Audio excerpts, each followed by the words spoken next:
نحمده ونستعينه ونستغفره ونعوذ بالله من شرور أنفسنا ومن سيئات أعمالنا من يهده الله فلا مضل له ومن يضلله فلا هادي له وأشهد أن لا إله إلا الله وحده لا شريك له وأشهد أن محمدا عبده ورسوله يا أيها الذين آمنوا اتقوا الله حق تقاته ولا تموتن إلا وأنتم مسلمون يا أيها الناس اتقوا ربكم الذي خلقكم من نفس واحدة وخلق منها زوجها وبث منهما رجالا كثيرا ونساء واتقوا الله الذي تساءلون به والأرحام إن الله كان عليكم رقيبا يا أيها الذين آمنوا اتقوا الله وقولوا قولا سديدا يصلح لكم أعمالكم ويغفر لكم ذنوبكم ومن يطع الله ورسوله فقد فاز فوزا عظيما أما بعد فإن خير الحديث كتاب الله وخير الهدي هدي محمد صلى الله عليه وسلم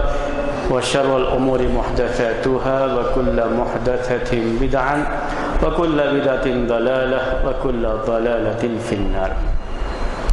محترم بھائیو، ہمارا درس پچھلے ہفتے یہاں تک پہنچا تھا کہ اللہ کے رسول صلی اللہ علیہ وسلم پر پہلی وحی نازل ہوئی اور آپ تھوڑا بہت پریشان ہو گئے تھے، تو آپ کو لے کر کے آپ کی بیوی ورقہ بن نوفل کے پاس گئیں اور وہاں پہ جو باتیں ہوئیں ان کی تفصیلات آپ کے سامنے پچھلے درس میں آئی تھیں، اور اس سلسلے میں جو لوگوں کے ذہنوں میں اس طرح کی بات ہے، چونکہ سیرت کی بعض کتابوں میں اسے ذکر کیا گیا ہے کہ اللہ کے رسول صلی اللہ علیہ وسلم بعد میں اتنا پریشان ہوئے کہ آپ پہاڑ کی چوٹی پہ چڑھ جاتے اور وہاں سے خودکشی کا سوسائڈ کرنے کا آپ ارادہ کرتے، لیکن یہ روایت ثابت نہیں ہے۔ اس کے بارے میں پچھلے ہفتے میں نے درس میں آپ کو بتایا تھا۔ لوگ ایسے ہی اسے بیان کر دیتے ہیں کہ صحیح بخاری میں ہے، حالانکہ صحیح بخاری میں ہے ضرور، لیکن صحیح بخاری میں اس کا ذکر ان روایتوں میں سے نہیں ہے جو صحیح کے درجے کو پہنچتی ہیں۔ صحیح بخاری میں وہ روایتیں جو کہ بالکل یعنی جسے چینل جو سند جسے کہتے ہیں محدثین کے یہاں چینل راویوں کا، وہ مکمل طریقے سے اس میں نہیں ہے، وہ منقطع روایت کہلاتی ہے محدثین کے یہاں۔ امام زہری نے اس کو بلاغات کے لحاظ سے بیان فرمایا ہے، تو اس کا ذکر بھی پچھلے ہفتے آپ کے سامنے آیا تھا۔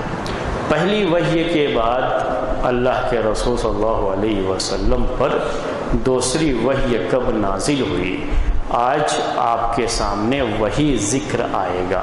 سیرت کی یہی بحث آپ کے سامنے آئے گی۔ اللہ کے رسول صلی اللہ علیہ وسلم وحی کے نازل ہونے کے بعد، یہ بھی معلوم ہو جانے کے بعد کہ اب آپ نبی بنا دیے گئے ہیں، رسول بنا دیے گئے ہیں، جس کا ذکر پچھلے دروس میں آپ کے سامنے آ چکا ہے۔ آپ کو انتظار تھا اب کہ دوبارہ وحی آئے، دوبارہ وحی کا انتظار تھا اللہ کے رسول صلی اللہ علیہ وسلم کو، لیکن ابھی دوبارہ وحی نہیں آئی تھی۔ آپ اس کے لیے تھوڑا پریشان تھے۔ کتنے دنوں تک یہ غیب تھا؟ پہلی وحی اور دوسری وحی کے درمیان کتنے دنوں کا غیب ہے، کتنے دنوں کا فرق ہے، اس کے بارے میں روایتیں الگ الگ ہیں۔ جو سب سے صحیح روایت ہے، جو عبداللہ ابن عباس رضی اللہ تعالی عنہما سے مروی ہے، عبداللہ ابن عباس رضی اللہ تعالی عنہما کی روایت کی روشنی میں یہ غیب صرف چند دنوں کا تھا، مہینوں سالوں کا نہیں، بلکہ صرف چند دنوں کا تھا۔ بعض لوگوں نے بڑی تحقیق کے بعد یہ بات ذکر کی ہے کہ یہ چند دن بھی تقریباً 10 دن تھے، چند دن۔ یہ ذکر عبداللہ ابن عباس رضی اللہ تعالی عنہما کی روایت میں ہے، جو کہ صحیح روایت ہے، اور یہ چند دن بھی کتنے دن تھے اس کے بارے میں بعض محققین کی رائے یہ ہے کہ یہ تقریباً 10 دن تک معاملہ تھا، یہ کہ اللہ کے رسول صلی اللہ علیہ وسلم پر وحی دوبارہ نازل نہیں ہوئی۔ پہلی وحی اور دوسری وحی کے درمیان یہ فاصلہ تھا، ورنہ بعض کتابوں میں، سیرت کی بعض کتابوں میں یہ 2.5 سال لکھا ہوا ہے، 2.5 سال، 2.5 سال مہینے نہیں سال کا جو ہے، بعض کتابوں میں 3 سال کا بھی ذکر ہے۔ زیادہ جو مشہور ہے لوگوں میں اور سیرت کی کتابوں میں جو زیادہ لکھا گیا ہے وہ یہی ہے کہ وہ 2.5 سال 2.5 ایئرس، یہ زیادہ مشہور ہے لوگوں میں۔ لیکن عبداللہ ابن عباس رضی اللہ تعالی عنہما سے جو صحیح سند کے ساتھ روایت آئی ہے وہ روایت چند دنوں کی ہے، یعنی چند دنوں تک یہ سلسلہ منقطع رہا، آپ پر دوسری وحی نہیں آئی، آپ پریشان تھے۔ اس کے بعد جب آپ پریشان تھے تو راستے میں چلتے ہوئے آپ نے دیکھا کہ وہی فرشتہ جو پہلے غار حرا میں آیا تھا، وہی فرشتہ آسمان اور زمین کے درمیان وہ فرشتہ آپ کو نظر آ رہا ہے، اس فضا میں وہ فرشتہ آپ کو نظر آ رہا ہے۔ آپ نے ویسے ہی اس کو بیان کیا، یہ صحیح روایت ہے، آپ نے کہا کہ مجھے وہی فرشتہ نظر آیا جو غار حرا میں نظر آیا تھا، وہی نظر آیا۔ دیکھ کر کے اللہ کے رسول صلی اللہ علیہ وسلم ان کو اس طرح سے تھوڑا پریشان ہوئے، گھبرائے، اور آپ گھر چلے گئے۔ گھر جا کر کے آپ نے کہا کہ مجھے چادر اڑا دو، زملونی زملونی، روایتوں میں اس طرح کے الفاظ آتے ہیں کہ جس کا مطلب اردو میں ہوتا ہے کہ مجھے چادر اڑا دو، مجھے چادر اڑا دو۔ آپ گھر پہنچے، اپنی بیوی سے آپ نے کہا چادر اڑا دو، اللہ کے رسول صلی اللہ علیہ وسلم بستر پر لیٹے، آپ کو چادر اڑا دی گئی۔ اس وقت دوسری وحی نازل ہوئی، دوسری وحی نازل ہوئی۔ دوسری وحی جو نازل ہوئی تو دوسری وحی کون سی ہے؟ سورہ مدثر کی شروع کی آیتیں، 7 آیتیں ہیں یہ۔ پہلے سورہ علق کے جو کہ 30ویں پارے میں ہے اس کی شروع کی 5 آیتیں، اور یہی صحیح ترین روایت ہے، اور صحیح ترین روایت ہی کے مطابق یہ بات بھی ہے کہ دوسری وحی جو نازل ہوئی وہ سورہ مدثر کی شروع کی 7 آیتیں تھیں، پوری سورہ نہیں، شروع کی 7 آیتیں تھیں۔ ہم نے پہلی وحی کے بارے میں آپ کو یہ بتایا تھا کہ قرآن کی مصحف کی جو ترتیب ہے، اس ترتیب میں نہ سورہ علق پہلے ہے نہ سورہ مدثر پہلے ہے، لیکن نازل کرنے کے لحاظ سے اللہ تعالیٰ نے پہلے سورہ علق کی 5 آیتوں کو نازل کرنے کا حکم دیا، اور اس کے بعد سورہ مدثر کی شروع کی 10 آیتیں جبرائیل علیہ السلام لے کر کے آئے، لیکن جبرائیل علیہ السلام اپنی طرف سے لے کر نہیں آتے تھے۔ یہ پورا جو سسٹم تھا وحی کے آنے کا، یہ سسٹم اللہ تبارک و تعالی کی طرف سے تھا، اور اسی سسٹم کے لحاظ سے جبرائیل علیہ السلام تھوڑا تھوڑا قرآن کا حصہ لے کر کے اللہ کے رسول صلی اللہ علیہ وسلم کے پاس آتے تھے۔ قرآن ویسے ہی نازل ہوتا تھا، جیسی ترتیب آپ دیکھتے ہیں ابھی قرآن کی مصحف میں سورہ فاتحہ سے جو شروع ہوتی ہے اور سورہ ناس پہ جا کر ختم ہوتی ہے، یہ ترتیب نازل ہونے کے لحاظ سے نہیں ہے۔ نازل ہونے کا جو معاملہ تھا وہ جیسی ضرورت ہوتی تھی، جب جیسا موقع ہوتا تھا، اس کے لحاظ سے قرآن کی آیتیں نازل ہوتی تھیں۔ اسی لیے نزول کے لحاظ سے قرآن کو جاننا یہ بھی بڑا ضروری ہوتا ہے، اس سے ہم کو بات سمجھ میں آتی ہے کہ کس آیت کی، کس سورہ کی اہمیت کتنی زیادہ ہے، کہ اللہ تعالیٰ نے اسے پہلے نازل کیا، ضرورت کب کیا تھی، اور کس موقع پر کس ضرورت کے لحاظ سے کون سی آیت نازل ہوئی، کون سی سورہ نازل ہوئی، یہ اپنے آپ میں ایک بڑا اہم علم ہے۔ دوسری آیت جو نازل ہوئی دوسری جگہ سے، سورہ مدثر سے، دوسری وحی جو نازل ہوئی، اللہ کے رسول صلی اللہ علیہ وسلم گھر میں آ کر کے چادر آپ کو اڑا دی گئی ہے، آپ سوئے ہوئے ہیں، وحی آئی، اور اس وحی میں آپ کو مخاطب کر کے کہا گیا یا ایھا المدثر۔ پہلے میں کیا کہا گیا تھا؟ پہلی وحی میں اقرا، اس میں اور کچھ نہیں کہا گیا تھا، یعنی آپ کو مخاطب کر کے کہ اے محمد، اے احمد، عربی میں کہنا ہو تو کہیں گے یا محمد یا احمد، ایسا کچھ بھی نہیں، ڈائریکٹ پہلا ورڈ کیا تھا؟ اقرا، وہ نازل کیا گیا، وہ اس کے بعد سے جو ہے وہ پوری آیتیں نازل کی گئی، وہ آپ کے سامنے چیز لائی گئی۔ جب دوسری وحی آئی تو یہ ڈائریکٹ نہیں ہے، بلکہ اس میں پہلے اللہ کے رسول صلی اللہ علیہ وسلم کو خطاب کیا گیا کہ یا ایھا المدثر، یا عربی زبان میں ندا کے لیے استعمال کرتے، ندا کا مطلب آواز لگانا، کسی کو آواز دینا، اس کے لیے یا استعمال کرتے ہیں۔ تو کہا یا ایھا المدثر، یا ایھا المدثر، عربی زبان کے گرامر کے لحاظ سے المدثر جب کہنا ہو یا المدثر تو بیچ میں ایھا لگانا پڑتا ہے عربی میں۔ اگر المدثر نہیں کہیں گے، صرف مدثر کہیں گے تو ایھا کی ضرورت نہیں پڑے گی، اور ڈائریکٹ کہیں گے یا مدثرو، یا مدثرو۔ یہ عربی زبان کا رول ہے، اس عربی زبان کے گرامر کے لحاظ سے یہ بات ہے کہ جس کو آپ آواز لگا رہے ہیں اگر اس پر آپ ال استعمال کریں گے تو پہلے ایھا لانا پڑے گا۔ اب دیکھیں گے یا ایھا الذین آمنوا، پہلے لانا پڑے گا آپ کو، جو ایھا لانا پڑے گا، یا ایھا المزمل۔ اگر ال نہیں لائیں گے ڈائریکٹ آپ کہیں گے کہ ہم کو کہنا ہے آپ میں سے کسی کے، اس لیے تو یا طالب، ہم کہتے ہیں یا طالب، اے طالب، اے اسٹوڈنٹ۔ الطالب کہیں گے تو کہیں گے یا ایھا الطالب۔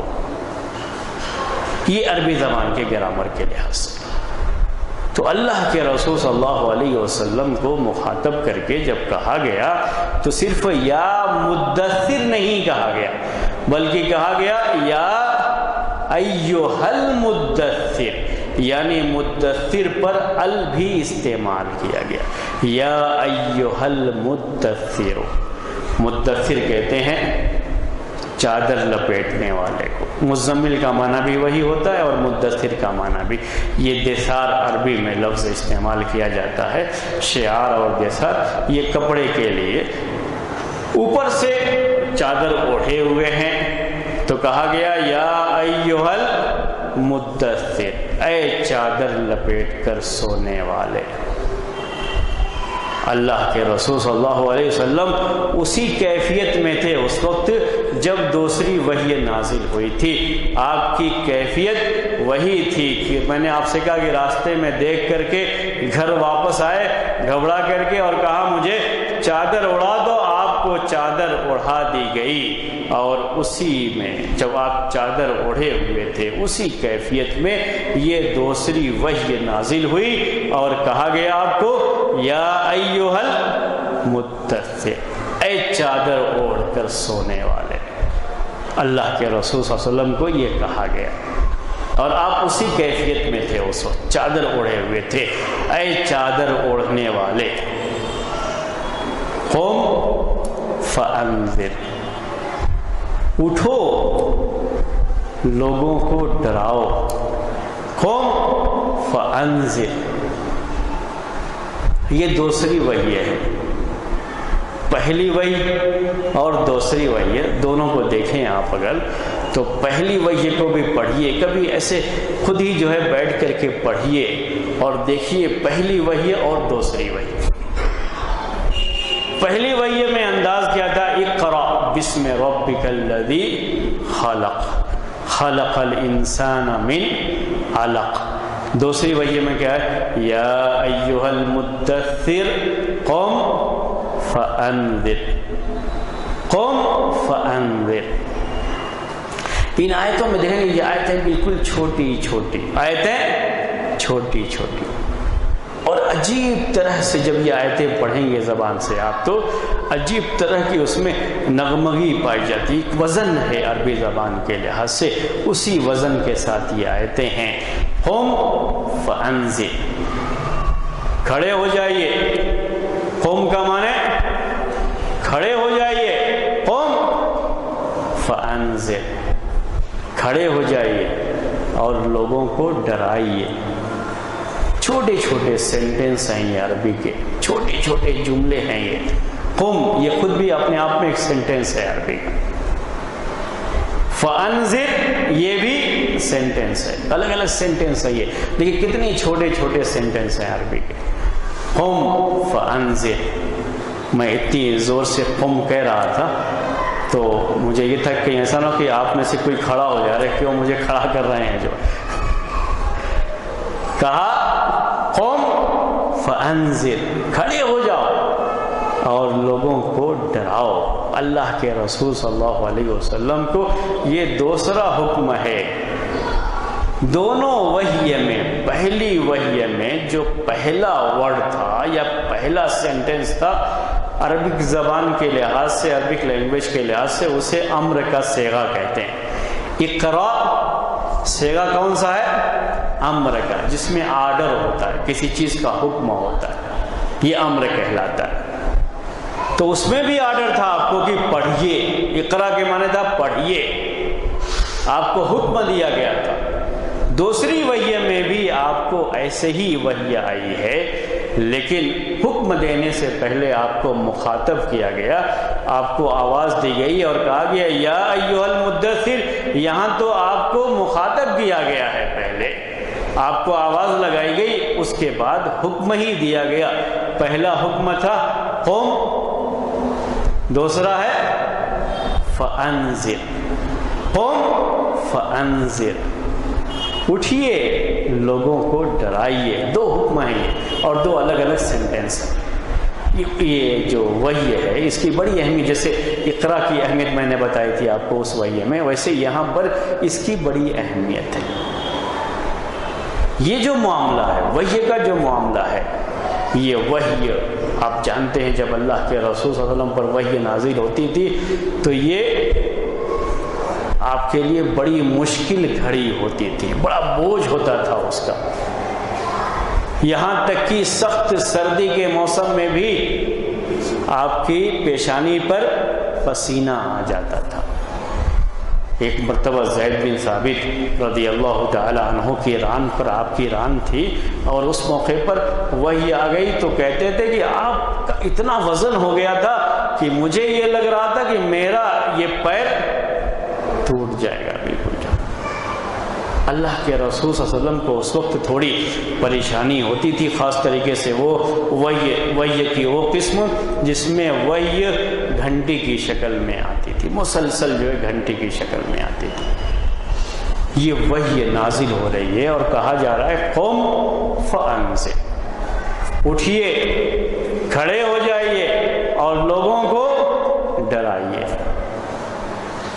قم فانذر بہت زیادہ نہیں ہے، دیکھیے دو ہی سینٹنس ہیں اور وہ بھی دو لفظ کے دو سینٹنس ہیں بس۔ قم فانذر،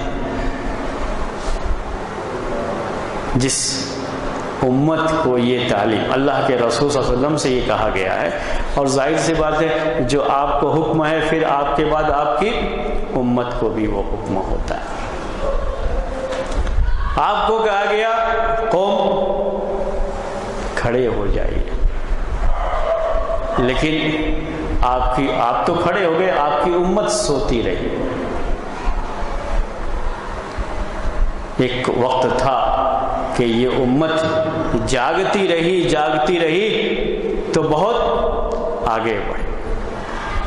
اللہ کے رسول صلی اللہ علیہ وسلم کے زمانے میں آپ جانتے ہیں کہ مکے سے یہ اسلام شروع ہوا، وہی سیرت تو ہم پڑھ ہی رہے ہیں، وہ آگے جو ہے پوری باتیں آپ کے سامنے آئیں گی، اور کتنی پریشانیوں مشقتوں کے ساتھ وہاں سے سفر کرتے ہوئے پہنچے ہیں مدینے میں وہ سرزمین ملی جہاں سے اسلام کی یہ کرنیں پوری دنیا میں پھیلتی رہیں۔ آپ اور آپ کے بعد آپ کے صحابہ، خلفائے راشدین، اور اس کے بعد بھی تابعین، اتباع تابعین، سب جاگتے رہے تو کیا ہوا؟ یہ اسلام پھیلتا رہا، یہ اسلام، اس کی کرنیں پھیلتی رہیں، اس کی روشنی پھیلتی رہی، لوگوں میں اس کی جو ہے شہرت ہوتی رہی۔ پہنچتا رہا یہ اسلام یہاں تک کہ دنیا کے ہر خطے اور ہر علاقے میں پہنچ گئے. لوگ جاگتے رہے. اس کے بعد کیا ہو گیا؟ یہ امت پھر سے سو گئی. یہ جب جاگے تو بہت آگے پہنچے، دوسری قوموں کو پریشان کر دیا. وہ سوچنے پہ مجبور ہو گیا کہ کیا ان کے پاس خوبیاں ہیں جن خوبیوں کی وجہ سے یہ لوگ اتنی تیزی کے ساتھ پوری دنیا میں پھیل رہے ہیں اور بہت جلدی ہی پوری دنیا میں ان کو غلبہ حاصل ہو گیا تھا. وہ کیا خوبیاں تھیں؟ ان کی خلافت تھی، ان کے پاس سب کچھ تھا. وہ کیا خوبیاں تھیں؟ ان کی خوبیاں دیکھ کر کے دوسرے لوگ جاگ گئے، کھڑے ہو گئے اور یہ سو گئے. دوسری وحی میں یہ حکم تھا، قم فانذر، آپ اٹھیے. چادر اوڑھ کر کے سونے کا مسئلہ نہیں ہے، اب وحی شروع ہو گئی ہے. آپ رسول بنا دیے گئے ہیں. رسول، آپ کے پاس اللہ کا پیغام آ رہا ہے. اللہ کے پیغام کو اللہ کے بندوں تک آپ کو ہی پہنچانا ہے. کون پہنچائے گا؟ اللہ کا پیغام کون پہنچائے گا؟ سب سے پہلے جی جس کے پاس پیغام آیا ہے اسی کو پہنچانا ہے. قم، کھڑے ہو جائیے، وہی ہے اس کے اندر، قم، کھڑے ہو جائیے. فانذر، لوگوں کو ڈرائیے. اس کا مطلب یہی ہوتا ہے اللہ کے رسول صلی اللہ علیہ وسلم منذر تھے، ڈرانے والے، اللہ کے عذاب سے ڈرانے والے. ایک رسول کا یہ فریضہ ہوتا ہے، اس کے اوپر یہ ذمہ داری ہوتی ہے کہ وہ اپنی قوم کو اللہ کے عذاب سے ڈرائے، قوم کو توحید کی دعوت دے اور شرک کی آلائشوں سے دور رہنے کے لیے ان کو تنبیہ کرے اور شرک سے بچنے کی ان کو ہدایت دے. یہ ساری چیزیں رسول کی ذمہ داری ہوتی. رسول کہتے اسی کو. اللہ کے رسول صلی اللہ علیہ وسلم رسول بنا دیے گئے. رسول بنائے جانے کے بعد یہ آپ کی ذمہ داری ہوتی ہے کہ قم فانذر، قم فانذر، اٹھیے، ڈرائیے لوگوں. سونے کا وقت نہیں ہے ابھی، اب سونے کا زمانہ ختم ہو چکا ہے. آپ اٹھیے، لوگوں کو ڈرائیے، کمر کسیے اپنی اور اس دعوتی کام میں جڑ جائیے کہ یہ پیغام جو اللہ کا آپ کے پاس آیا ہے، یہ پیغام صرف آپ کی حد تک نہیں رہنا ہے بلکہ اللہ کے بندوں تک پہنچانا ہے، اور پہنچانے کی یہ ذمہ داری آپ کی ہے. اللہ کے رسول صلی اللہ علیہ وسلم پر رسول ہونے کے لحاظ سے دو ذمہ داری تھی. ایک ذمہ داری تھی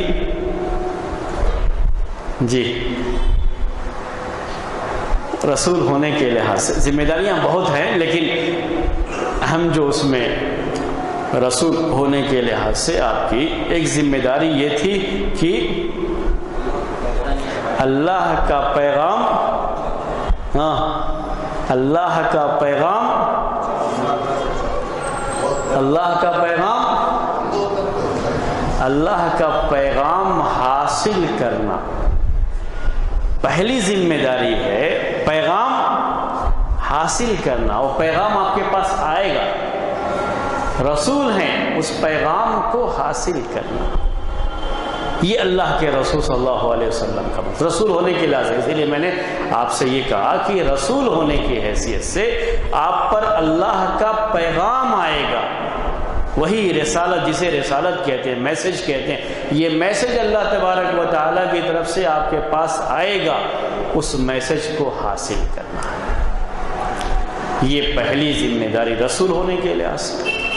اور یہ ذمہ داری رسول کے ساتھ خاص ہوتی ہے، یعنی یہ صرف رسول کا ہی معاملہ ہے کہ اللہ کا پیغام اس کے پاس آتا ہے. دوسری ذمہ داری تھی اس پیغام کو اپنی حد تک سمت نہیں رکھنا ہے بلکہ اس پیغام کو اللہ کے بندوں تک پہنچانا ہے، تبھی وہ رسول ہوگا، تبھی رسول کہا جائے گا اس کو. رسول کا مطلب یہی ہوتا ہے کہ رسالت کو پہنچانے والا، اسی لیے فارسی میں کہتے ہیں پیغامبر، یعنی پیغام کو پہنچانے والا۔ تو پیغام کو حاصل بھی کرنا ہے اور پیغام کو پہنچانا بھی ہے۔ تو ذمہ داریاں تھیں۔ پہلی ذمہ داری اللہ تبارک و تعالی نے پہلی وحی میں اس کی طرف اشارہ کر دیا۔ اللہ کے رسول صلی اللہ علیہ وسلم کے پاس اللہ کا جو بھی پیغام ہوگا وہ پیغام وحی کے ذریعے سے آئے گا۔ کس کے ذریعے سے؟ وحی کے ذریعے سے آئے گا۔ اور یہ آپ کے ساتھ خاص ہے کیونکہ وحی صرف رسولوں کے پاس آتی ہے، نبیوں کے پاس آتی ہے۔ وحی جو فرشتہ وحی لے کر کے آتا ہے، اللہ کا پیغام لے کر کے آتا ہے، وہ عام انسانوں کے پاس نہیں آ سکتی، تو یہ آپ کے ساتھ خاص ہے۔ لیکن جو دوسری ذمہ داری ہے وہ ذمہ داری ہے اللہ کا پیغام اللہ کے بندوں تک پہنچانا۔ اللہ کے رسول صلی اللہ علیہ وسلم کی وفات کے بعد بھی آپ کی یہ ذمہ داری باقی رہے گی۔ پہلی ذمہ داری جو وحی والی تھی، آپ کی وفات ہوتے ہی وحی کا سلسلہ بھی ختم ہو گیا، اب وحی نہیں آئے گی۔ لیکن جو دوسری ذمہ داری ہے وہ ذمہ داری آپ کے بعد بولیے آپ کی امت کی وہ ذمہ داری یہ باقی رہے گی۔ بڑی مشہور حدیث ہے، آپ نے بارہا سنا ہوگا، وہ شاید اس پہلو سے کبھی غور نہیں کیا ہوگا کہ انبیاء کرام کسی کو مال کا وارث نہیں بناتے، سنا ہے نہیں، بلکہ وہ وارث کس کا بناتے ہیں؟ علم کا وارث بناتے ہیں۔ یہی علم ہے جو وحی کا علم ہے، یہی علم، وحی کا سلسلہ ختم ہو گیا، اب یہی وحی ہے، وحی باقی ہے۔ اب بعد کے لوگوں کو کیا کرنا ہے؟ اقرا، وہ جو پہلے آیا اب اس کو جوڑیں گے آپ، تو ان کو پڑھنا ہے اور اسے پڑھ کر کے اللہ کے اس پیغام کو جاننا ہے، اور جان کر کے اللہ کے اس پیغام کو اللہ کے بندوں تک پہنچانا ہے۔ یہ اللہ کا پیغام ہے۔ تو قم فانذر، دوسری وحی میں اللہ تعالیٰ کا یہ پیغام آیا کہ آپ کے پاس جو وحی آ رہی ہے، یہ وحی صرف آپ کے پاس ہی نہیں رہے گی، بلکہ آپ کی ذمہ داری بنتی ہے کہ آپ اٹھیں اور لوگوں کو ڈرائیں، لوگوں تک اللہ کا یہ پیغام پہنچائیں۔ یہ آپ کی ذمہ داری بنتی ہے۔ اللہ کے رسول صلی اللہ علیہ وسلم سے یہ کہا گیا، اور میں نے آپ سے کہا کہ یہ ذمہ داری صرف اللہ کے رسول صلی اللہ علیہ وسلم ہی کی نہیں ہے، بلکہ آپ کے بعد یہ ذمہ داری آپ کی امت کی بھی ہے۔ امت کو یہ ذمہ داری کس طریقے سے ادا کرنی ہے؟ جو وحی آپ چھوڑ کر کے گئے ہیں اسے پڑھنا ہے، سیکھنا ہے، اور اس کی روشنی میں اللہ کا یہ پیغام اللہ کے بندوں تک پہنچانا ہے۔ یہ ان کی ذمہ داری ہے، ان کو ادا کرنا، اور ہم سب لوگ میرے بھائیوں اس ذمہ داری میں شریک ہیں۔ ہم سب کی بھی یہ ذمہ داری ہے۔ گویا کہ ہم سے بھی یہ کہا جا رہا ہے، اٹھو، صرف چادر تان کر سونا نہیں ہے۔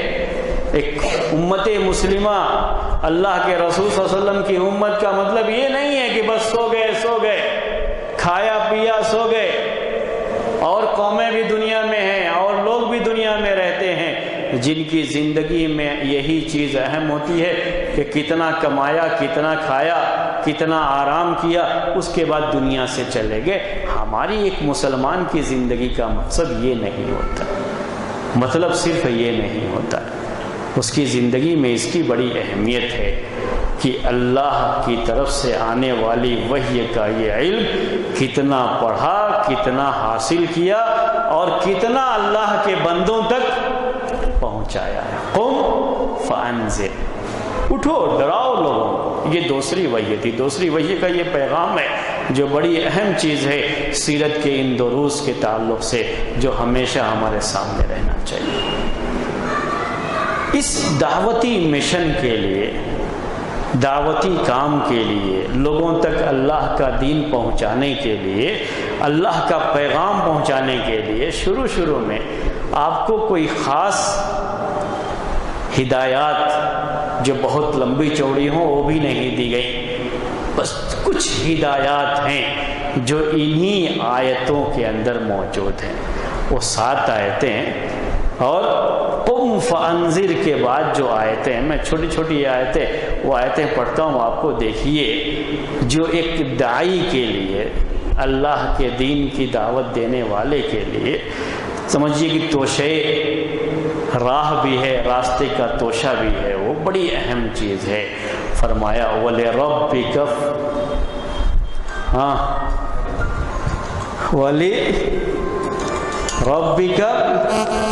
وَرَبَّكَ فَكَبِّرْ. لِرَبِّكَ بعد میں ہے ابھی، اسی لیے وہ ہو رہا تھا جو ہے وَرَبَّكَ فَكَبِّرْ. وَرَبَّكَ فَكَبِّرْ. رَبَّكَ فَكَبِّرْ ایک سینٹنس ہے. یہ میں نے آپ سے کہا بالکل چھوٹے چھوٹے، دیکھیے کتنے. یہ وَرَبَّكَ فَكَبِّرْ، اس میں بھی کبر یہ امر کا صیغہ. وَرَبَّكَ فَكَبِّرْ، اور اپنے رب کی کبریائی بیان کیجیے، رب کی بڑائی بیان کیجیے. کبر کا مطلب ہوتا ہے اللہ تبارک و تعالی کی کبریائی بیان کرنا، اس کی بڑائی بیان کرنا. اللہ کے رسول صلی اللہ علیہ وسلم کو یہ حکم دیا گیا کہ آپ اپنے رب کی کبریائی بیان کیجئے. وَرَبَّكَ فَكَبِّرْ.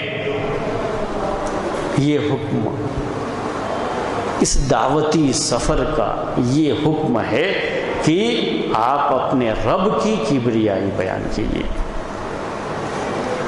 سب سے پہلی چیز یہی ہوتی ہے کہ ہمیشہ ایک مسلمان یہ ذہن میں رکھے کہ اللہ جو ہمارا رب ہے وہ سب سے بڑا ہے. میں تو چھوڑ رہا تھا کہ آپ خود ہی پورا کریں گے اس کو، کیونکہ آپ روز پڑھتے ہیں. یہ پڑھتے ہیں کہ نہیں؟ اور کتنی مرتبہ پڑھتے ہیں؟ کوئی گنتی نہیں ہوگی میرے خیال میں.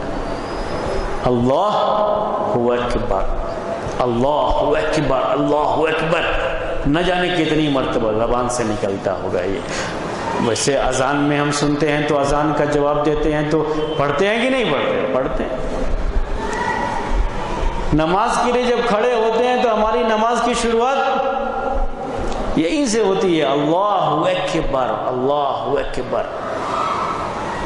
نماز جب ختم کرتے تھے اللہ کے رسول صلی اللہ علیہ وسلم تب بھی بعض صحابہ کہتے ہیں کہ آپ کی تکبیر سے ختم کرتے تھے. تکبیر کا لفظ صحیح بخاری میں ہے. تکبیر کا مطلب ہوتا ہے اللہ اکبر کہنا. کبر، جب شروع کرتے ہیں نماز تو کیا ہے؟ کبر کہتے تھے، اللہ اکبر. یہ ہم میں سے ہر کوئی کہتا ہے. اور اسی کبریائی کا اعلان پوری قوم کے سامنے کرنا ہے. اللہ کے رسول صلی اللہ علیہ وسلم کو یہی ہدایت دی گئی کہ اللہ تعالیٰ کی کبریائی کا اعلان آپ کو پوری قوم کے سامنے کرنا ہے. اللہ اکبر، اللہ سب سے بڑا ہے. بہت آسان سا جملہ لگتا ہے کہنا، اللہ اکبر، اللہ اکبر، اللہ سب سے بڑا ہے. لیکن یہی جملہ ہے شیطان سنتا ہے تو اس کو بڑی تکلیف ہوتی، بڑی تکلیف ہوتی ہے اس کو. اللہ اکبر، اللہ سب سے بڑا. اللہ تعالیٰ کی کبریائی کا اعلان کرنا، یہ اس بات کا اعلان کرنا ہوتا ہے کہ اب ہم دنیا میں کسی کی بھی بڑائی کو تسلیم کرنے والے نہیں ہیں. کوئی بھی ہمارے لیے بڑا نہیں ہے. میں اس کا مطلب یہ نہ سمجھ آئیے گا کہ اگر ہمارے والدین ہیں تو ہم سے بڑے نہیں ہیں، وہ کہنے کا میرے مطلب ہے. میرے کہنے کا وہ مطلب نہیں ہے. جو عمر میں ہم سے بڑے ہیں وہ بڑے ہیں. یہ عمر کی بڑائی کی بات نہیں ہو رہی ہے اس میں. یہ بڑائی وہ بڑائی ہے جس میں حکم چلتا ہے،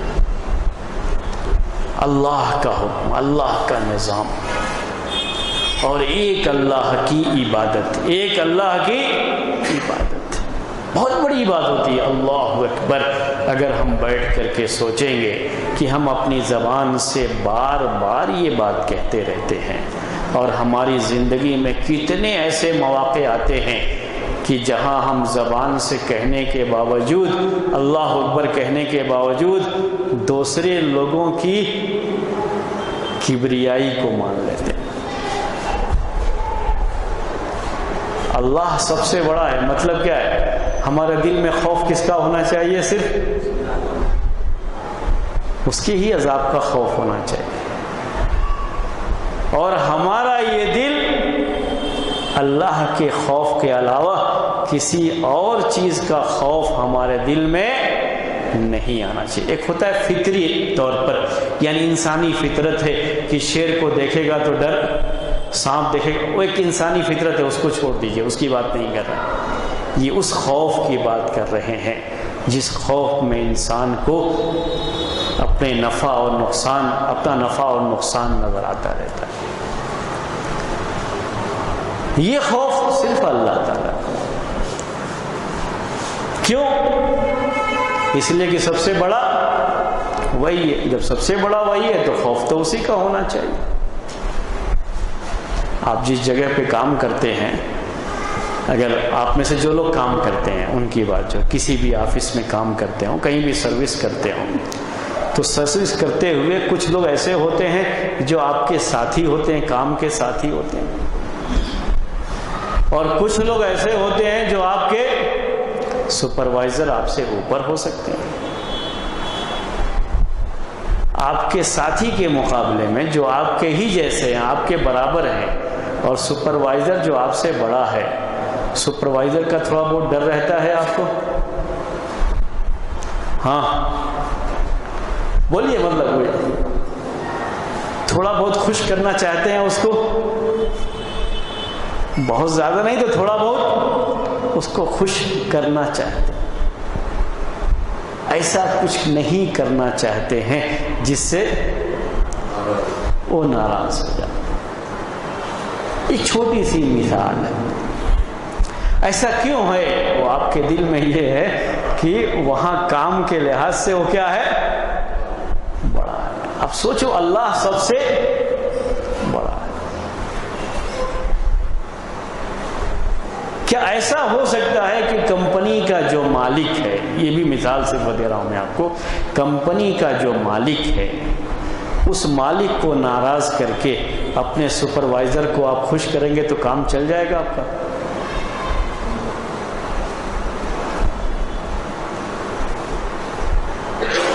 نہیں. کوئی بھی معمولی ذہن رکھنے والا بھی آدمی کہے گا یہ. جب آپ یہ کلمہ پڑھتے ہو اللہ سب سے بڑا ہے، جب اس بات کا اعلان کرتے ہو کہ اللہ سب سے بڑا ہے، تو دنیا میں چاہے کوئی کسی کمپنی کا مالک ہو، کسی فیکٹری کا مالک ہو، چاہے کسی ادارے کا مالک ہو، کوئی بھی ہو، لیکن اللہ سب سے بڑا ہے. اس لیے اللہ کو ناراض کر کے دنیا میں کسی انسان کو خوش کرنا، یہ اس کلمے کے خلاف ہو گیا. اللہ سب سے بڑا ہے. لیکن کیا کبھی ہو نہیں جاتا ہے کہ ہم لوگ بھی ان دنیا کے چھوٹے چھوٹے لوگوں کو خوش کرنے کے لیے کس کو ناراض کر لیتے ہیں؟ اللہ کو ناراض کر لیتے ہیں. کیسے ہو جاتا ہے یہ؟ جب آپ اللہ کی کبریائی کو مانتے ہو تو ہمیشہ یہ دیکھنا چاہیے کہ اللہ تعالیٰ کو ناراض کر کے کسی کو خوش کریں گے، کسی لائق نہیں رہیں گے. اللہ کو راضی کرنے کے لیے اگر ان کو ناراض کر دیں تو یہ چلے گا، کوئی مسئلہ، کیونکہ وہ اللہ سب سے بڑا ہے۔ آج روزی روٹی یہاں سے رکھا ہے، کل روزی روٹی کہیں اور سے جو ہے دے دے گا، وہ سب سے بڑا ہے، خزانوں کا مالک ہے، رزق کا مالک ہے، ان کے ہاتھ میں کیا ہے؟ زیادہ سے زیادہ کیا کر سکتے ہیں؟ اگر سپروائزر ہے تو زیادہ سے زیادہ آپ کی شکایت اپنے اوپر والے سے کر سکتا ہے، اس سے زیادہ کچھ نہیں کر سکتا، اس کے ہاتھ میں کچھ نہیں۔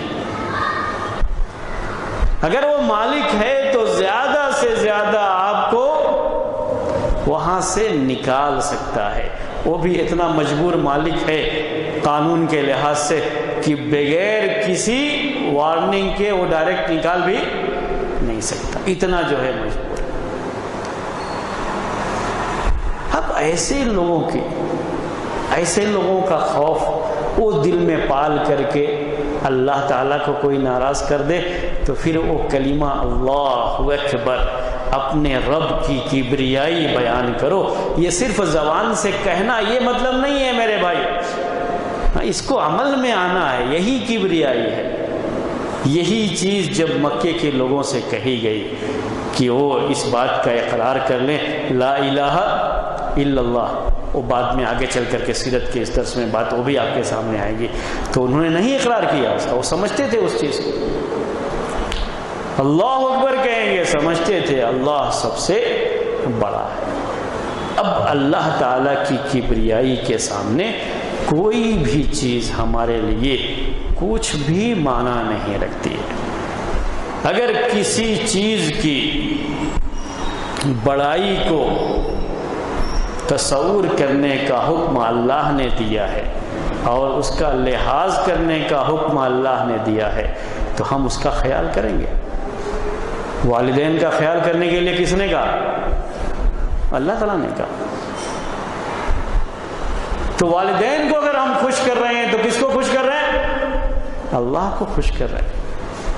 اللہ تعالیٰ کو ناراض کر کے والدین کو بھی خوش نہیں کیا جا سکتا۔ اگر ہم اپنے سے بڑے جو ہمارا امیر ہے یا کہیے جو ہمارا سپروائزر ہے، اگر ہم اس کی بات مانتے ہیں، جائز چیز میں اس کی بات مانتے ہیں تو اس وجہ سے مانتے ہیں کہ اللہ تعالیٰ ہی کی طرف سے یہ حکم ہے کہ اپنے امیر کی بھی اطاعت کرو۔ یہ اصل کبریائی اسی کی ہے، حکم اسی کا ہے، اسی لیے ہم کرتے ہیں۔ جہاں یہی امیر ہم کو اللہ کے حکم کے خلاف کوئی حکم دے گا، ہم اللہ کی کبریائی کو ماننے والے ہیں، اللہ کو سب سے بڑا مانتے ہیں۔ اب ہمارے سامنے یہ کچھ بھی حیثیت نہیں رکھتا، 0% اس کی حیثیت ہو جاتی ہے جب وہ ہمیں اللہ کے حکم کے علاوہ کوئی اور حکم دیتا ہے، جب وہ ہمیں اللہ کی نافرمانی کرنے کا حکم دیتا ہے، اب وہ ہمارے پاس 0% حیثیت ہوتا ہے، کچھ بھی نہیں، جبکہ پہلے امیر تھا اب کوئی حیثیت نہیں ہے، کیونکہ ہم تو اللہ کی کبریائی کو مانتے ہیں۔ اللہ کے رسول صلی اللہ علیہ وسلم پر جو دوسری وحی آئی ہے، ان وحی کے ان الفاظ کو پڑھیے اور اسی تصور کے ساتھ پڑھیے۔ دیکھیے دعوت کی فیلڈ میں پہلا جو حکم ہے اللہ کے رسول صلی اللہ علیہ وسلم کو کیا ہے؟ وَرَبَّكَ فَكَبِّرْ، اپنے رب کی کبریائی بیان کیجیے، یہ آپ کو حکم دیا گیا تھا۔ میں نے بس ایک چھوٹی سی مثال دے کر کے آپ کو بات سمجھائی تھی، ورنہ اگر سمجھانے جائیں گے تو بہت لمبی بات جائے گی۔ رب کی کبریائی کیا ہے؟ یہ اللہ اکبر جو ہم کہتے ہیں وہ کیا مطلب ہے اس کا؟ اس کے بعد کہا وَثِيَابَكَ فَطَهِّرْ، ثِيَابَكَ فَطَهِّرْ، اور اپنے کپڑوں کو پاک کیجیے۔ وَثِيَابَكَ فَطَهِّرْ، اپنے کپڑے کو پاک کیجیے۔ کیا حکم آیا ہے؟ بولیے۔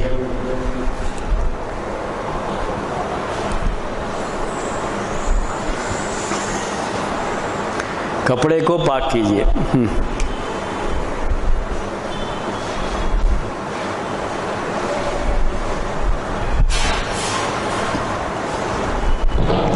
مفسرین نے اس کے بارے میں دو باتیں لکھی ہیں. ایک عربی زبان میں ثوب کپڑے کو کہتے ہیں، وہ آپ جانتے ہیں، آپ میں سے ہر کوئی، اسی لحاظ سے میں نے کہا اپنے کپڑے کو پاک کیجئے، طاہر، پاک کرنے کا معنی.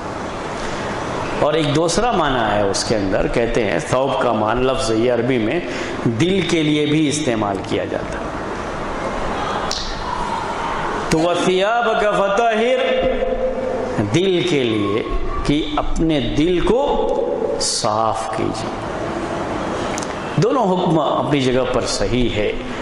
ظاہری طہارت، پاکی، صفائی، وہ بار بار آپ سنتے رہتے ہیں کہ یہ ایمان کا ایک حصہ ہے اسلام میں.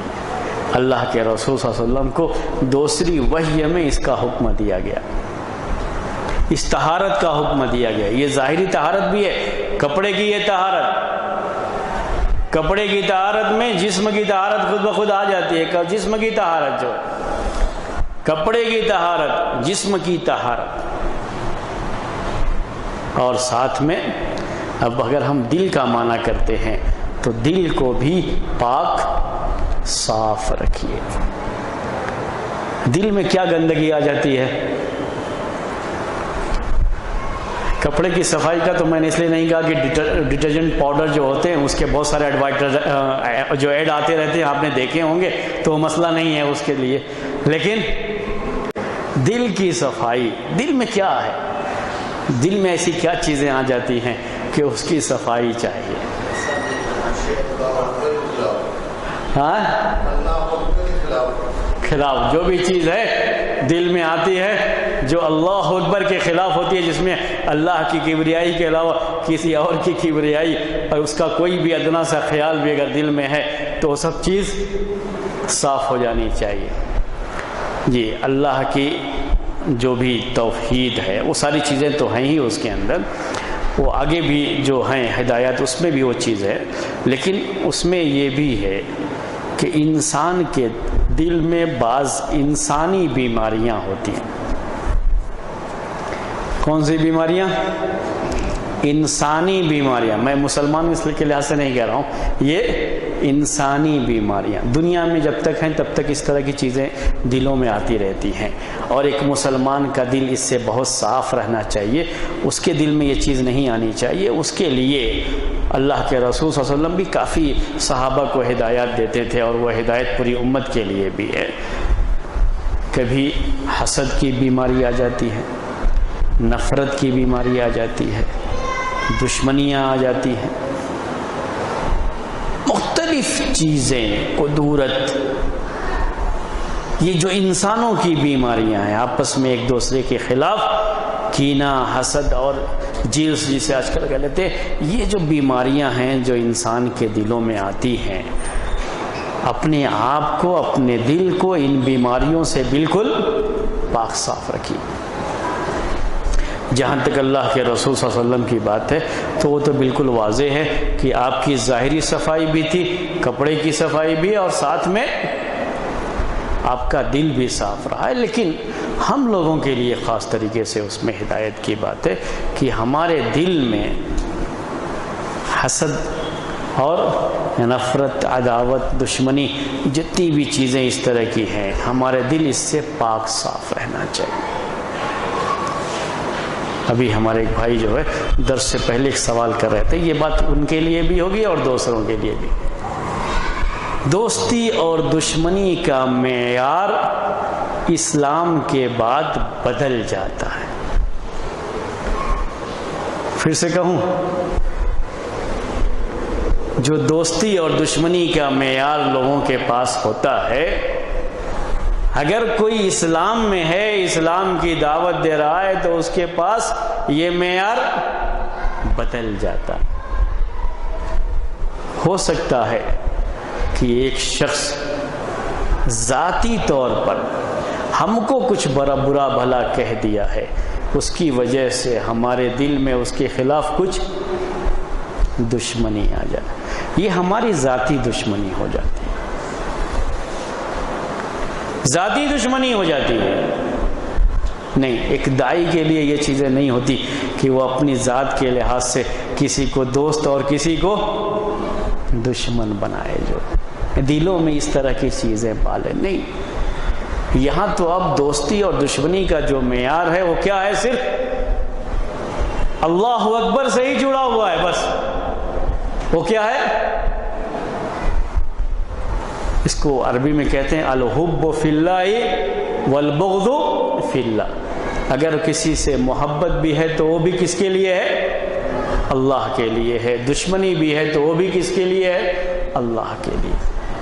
کسی سے حسد نہیں کرتے، کینہ نہیں کرتے، دشمنیاں یہ آپس میں جو ہے نہیں پالتے، نفرتیں جو ہے وہ نہ بڑھاوا دیتے ہیں نہ اسے پالتے ہیں. اگر کہیں کوئی معیار ہوتا ہے تو صرف یہ ہے کہ بندہ اللہ کی کبریائی کو کتنا مانتا ہے، کتنا نہیں مانتا، کتنا وہ توحید کا قائل ہے، کتنا قائل نہیں.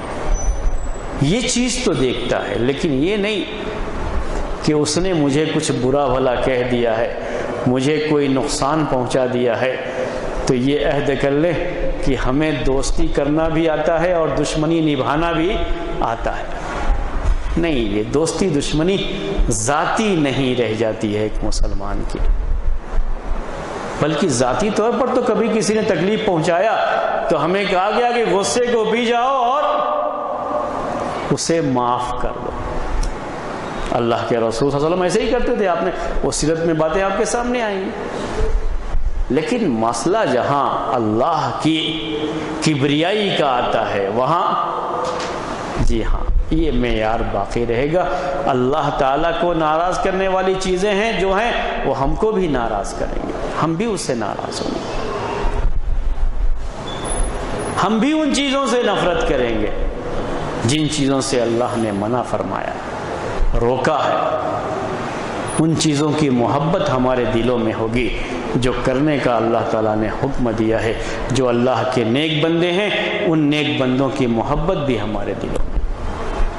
یہ ساری چیزیں انہی آیات سے جڑی ہوئی ہیں. اصل سامنے والی گھڑی کچھ صحیح وقت نہیں دکھا رہی ہے، اسی لیے میں پیچھے مڑ کر کے دیکھا ہوں، کیونکہ آپ کو چائے بھی جو ہے پینی ہوتی ہے.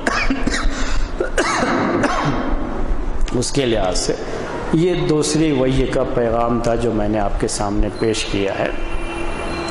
اللہ کے رسول صلی اللہ علیہ وسلم کو پیغام دیا گیا، اس میں ابھی جو 2-3 آیتیں جو ہے اس کی رہ گئی ہیں. وہ انشاءاللہ وہ تھوڑا سا اس کی طرف اشارہ کر کے آئندہ ہفتے آگے جو ہے بات آپ کے سامنے پھر جو ہے وہ رکھی جائے گی. اور آگے پھر کیا ہوا اس کے بعد اللہ کے رسول صلی اللہ علیہ وسلم اس کی دعوت میں جٹے تو کس انداز سے دعوت کا کام یہ آگے بڑھا. انشاءاللہ سیرت کی یہ باتیں آپ کے سامنے آئندہ ہفتے لائی جائیں گی.